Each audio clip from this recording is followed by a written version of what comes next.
Nate, have you seen that there's been another fatal shooting in Minneapolis? No. Yeah, so there has been. We're recording on the evening of the Sunday, and I believe it happened early in like 9 a.m. time, morning time in Minneapolis. So it's pretty fresh news. It's all over the news today. I suspect it'll be all over the news on Monday as well. Some white dude, believe he was a male nurse, was fighting in the streets, or some sort of kerfuffle in the streets. Oh, at an ice thing. And we'll watch the video in a sec, and the police end up shooting him dead. Oh. So let's watch the video, and don't worry, it's not graphic.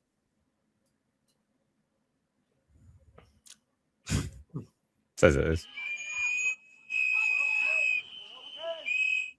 So that guy with his hand up there, circled, he's the one.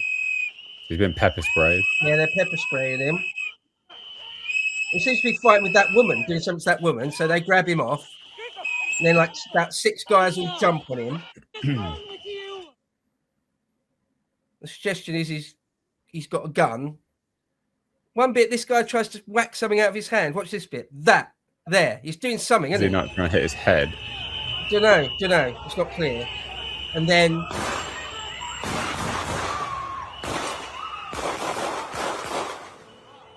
Jesus. So that's it. So the ICE agents and police and Kristi Noem say he had a gun. He was fumbling with a gun. He was trying to get a gun out, a 9mm pistol. And the other side was saying, no, he didn't have anything, or if he did, it was his phone. So if we actually play this 55-second clip, we'll hear a little bit from both sides. An individual approached U.S. Border Patrol officers with a 9mm semi-automatic handgun. The officers attempted to disarm this individual, but the armed suspect reacted violently. Fearing for his life and for the lives of his fellow officers around him, an agent fired defensive shots. This individual, who came with weapons and ammunition to stop a law enforcement operation of federal law enforcement officers, committed an act of domestic terrorism. Donald Trump, I call on you once again. Remove this force from Minnesota. They are sowing chaos and violence. We've seen deadly violence from federal agents again and again and again. Thank God we have video, because according to DHS, these 7 heroic guys took an onslaught of a battalion against them or something. It's nonsense, people. There you go. And the one other, I gave you a link to one other news story. And in that, if you scroll down, there is a picture of a gun. Because I guess, for me anyway, for most people, I would have thought it revolves around largely if he had a gun or not. If you just scroll down here, at one point, it shows you there's an image of a gun. I'm not, who knows if it was, there you go. So who knows if, you can get an image of a gun anywhere. But if he did have a gun and he was sort of trying to get it out of his pocket, then I don't see how this is anything other than, the police, again, didn't really do anything particularly wrong. But even beyond that, it's like, why are you fighting with people in the streets? Why are you putting yourself in a situation where the police would pepper spray you, where it takes 6 guys to jump on you, where they're trying to knock something out of your hand or whatever?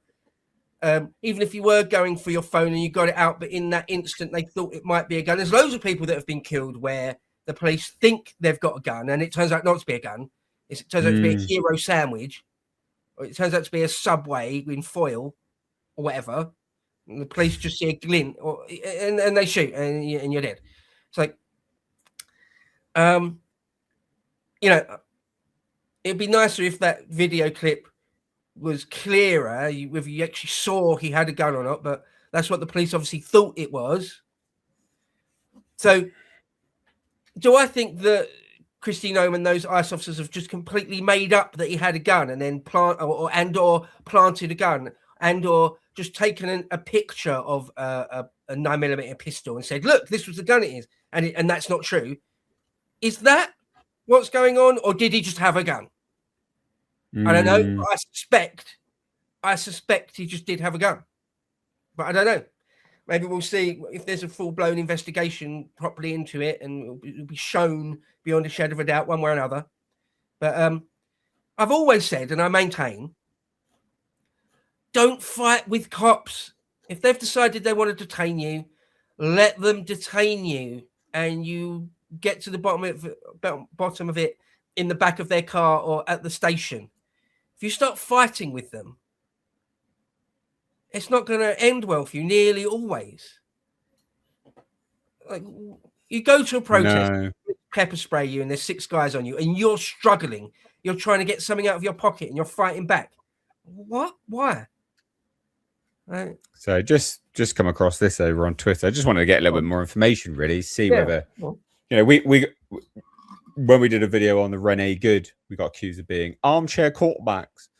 Okay, we got loads of flack from that, but fuck it. So just thought I'd give her a little bit more information about it, to be honest. Because I've seen several videos where it looked like they'd taken a gun from him.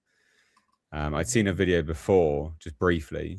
I didn't know it was related to this, to be honest. But anyway, I mean, it's tricky, isn't it? Right? Like, I mean, this looks like a gun. You can see it there. Look, it looks like a gun, right? It looks like a gun. So there's kind of a few ways of looking at this. Is that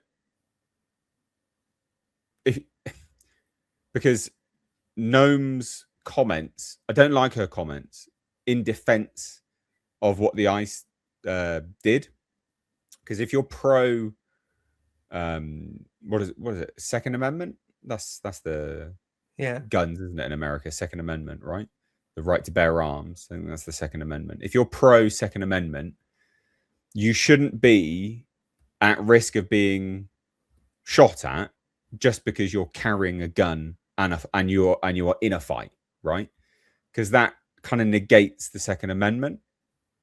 So her language there saying, well, he took a gun to, he took a gun there. It's like, that's not a reason ultimately just to kill someone straight away, right? That's not. And if you're pro Second Amendment, I don't think that should be a controversial thing to say. You should be able to carry and get into a situation where you don't use your gun.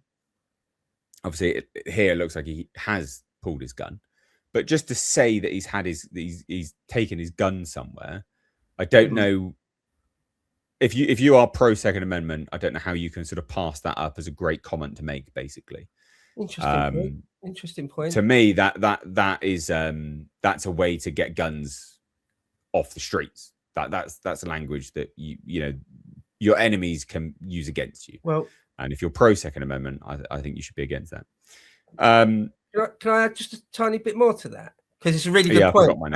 I hadn't really, all right. I hadn't really thought of it through that lens, but it's a very interesting point. One thing I would say, though, some Americans are probably screaming this, is that different states have different laws. So, like, you're allowed to own a gun. In some states, you're allowed to own a gun, but you're not allowed to conceal carry. Right? You can own it, but a bit like in Britain, you can only really have it at home, locked up in a special way, and you can take it to the gun club and shoot it at the gun club, but you're not actually allowed to just walk around with it hidden in your belt under your coat. Yeah. And then there's other states where you are allowed to do that, or you need a special extra permit to do that, or some states where you're allowed to just openly carry. You're literally allowed like a gun on your hip for everyone to see, and that's not illegal. And in other places that's not okay. So, and I don't know what the law is in Minnesota. So it has concealed carry law. They do. Yeah. Okay. Well, there you go. All right. Well, fair enough. There you go. So it's I don't like that being used here, because if you're pro Second Amendment, it's a good point. That's a surefire way to get concealed carry removed from Minnesota, basically. Fair to have that kind of language done. Yeah. Admittedly, if he's pulling the gun out, which from this picture it looks like he is, then that's a different story, right? That's a different story. Yeah. But just I don't know, that initially that language irked me. And then I this thread here I really don't like, because you get these kind of shitlib dipshits like this guy going, this will haunt America in the years to come. It's like, this will haunt America.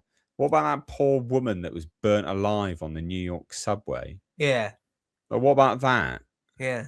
What about the I mean, there's loads. Even down in here, there was loads. What about that poor Zarutska? I can't remember her name. The Ukrainian girl that just got knifed, and sat there terrified. This will haunt America. This. Oh no, mate! You're way past that. You're way past that. Yeah. Yeah. The endless stories. The endless stories of utterly unjust murders out of nowhere. Oh, none of them will haunt America, but this will. Yeah, right. Yeah, right, Johnny G. If you say so, bro. Can Ukraine flag in bio? The other, it says it all, doesn't it? That's all you need to say. Like Tim Waltz's statements as well, though, like that it's ICE that is the problem in all of this, in the whole equation. It's ICE that are the problem. Not really. Not really. Don't think so, actually. And that he's like already pouring scorn on them, like they were making out they had to defend themselves against a battalion or whatever. What are you talking about, Tim? What are you even talking about? What mental gymnastics are you doing? You know, it's mad. But I would say, if you don't want to get shot by an ICE agent, don't try and interrupt them doing their job. Yeah. And then if you do, and they feel like they need to pepper spray you, and many of their members need to jump on you, don't resist them. Otherwise, you're getting yourself killed. Basically, you're putting yourself in that situation. Yeah. He went there and he did those things that led to one of them shooting him.